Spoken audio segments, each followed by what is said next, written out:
X72 Utah, take 6, the only marker. Leave me alone. This might hurt a little bit.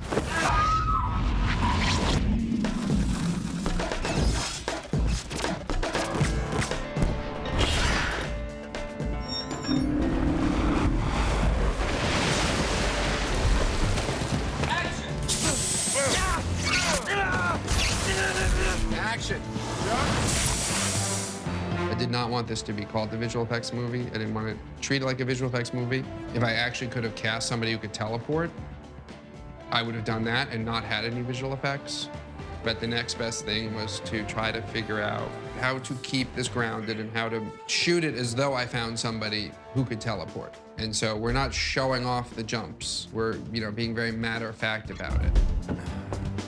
I like thinking of the movie as though this is the second teleportation movie. That we did one already, we were all fancy about the teleportation, and now we're taking it for granted. So you're not immediately going to your arm as much as like... And then it's like... I did a lot of R&D. It was pretty intimidating in the beginning, just starting with the video camera. Somebody in this office, sitting in a chair. How do we make them teleport out of this chair? What's that gonna look like? Okay, roll the camera, sit in the chair. Okay, keep the camera rolling, get out of the chair. Cut those two pieces together. They're in the chair, they're not in the chair. Yeah, looks like I Dream of Jeannie. Doesn't look that good. Everybody knows it's just a jump cut. Let's do the same thing, but let's move the camera. Sit in the chair, we'll move the camera. Get out of the chair. Move the camera through the same arc. Yeah, that looks a little better. All right, well, wouldn't something happen to this chair because you teleported out of it? Wouldn't your teleportation have an impact? There's a vacuum created, and maybe my clothing would ruffle right before I jumped. All right, let's add a little air. So we'll move the camera, add a little blast of air. Let's add a little fishing line to it. Slowly, over the course of time, we evolved a jump.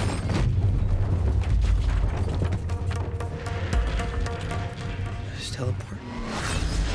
We have to adjust the direction of motion, his feet. Joel Hynek, an incredible visual effects supervisor, started introducing components of, all right, we did all this stuff with the chair, but these two worlds merged for a split second. Wouldn't there be some condensation? Because the dew points are different, the temperature is different in those two places. There are 4 things that affect a jump, basically.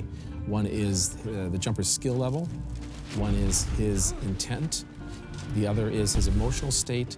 And the 4th is the difficulty. Some things you can't jump, baby! Doug was very specific what he wanted with how jumping should be. It's not like you click your heels 3 times and a bunch of stars appear and you suddenly disappear. He says it's violent and has all these very physical effects.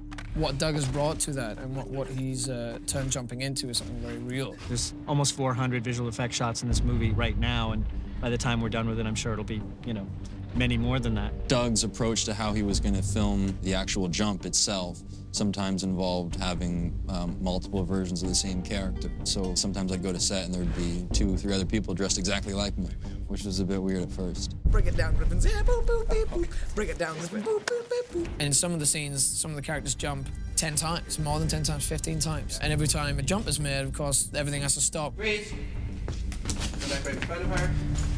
And unfreeze.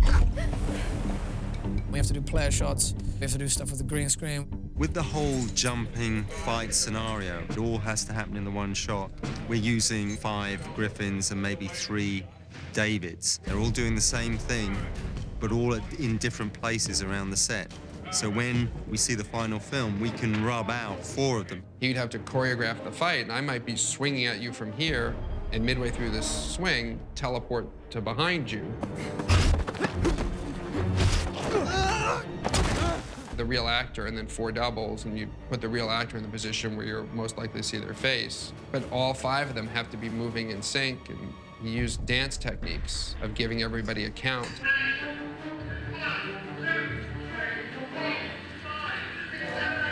You'd watch 4 or 5 actors all having to do the same fight at the same time. What they do is they put all these black dots so they look as though they've got measles or some horrible disease. It's tracking markers, so afterwards CG can take that face and put Jamie's face on it. We brought in Weta, who's obviously one of the top visual effects houses in the world. The idea was that when they jumped, They would create a scar in the space-time continuum. There's a sort of element of ripped space hanging in the air. We're referring to it as a jump scar, but what does that look like? Basically, we wanted it to look like something that was distorting the fabric of space-time, and so as light would go through it, it would get bent around and cause what would be similar to like glass refraction. But we didn't want it to look exactly like glass. So we softened the edges and added more distortion and tried to break the shape up in a soft and kind of organic way.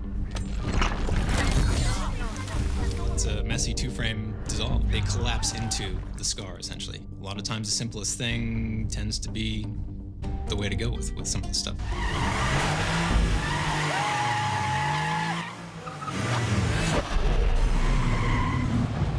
There's 3 cars that Simon Crane will choreograph so that they're doing the same move at the same time, and you can paint one out or the other one out and make the car actually look like it teleported from one spot to the other. We'll have, one car at one part of the block driving along, and then the camera will whip pan to another car further down the block. In between was our jump. Might want to hold on, son.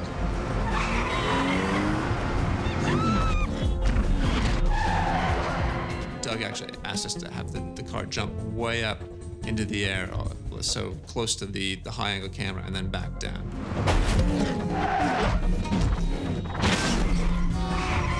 It was largely just helicopter plate photography of a busy street in Tokyo that we put a computer graphics car into.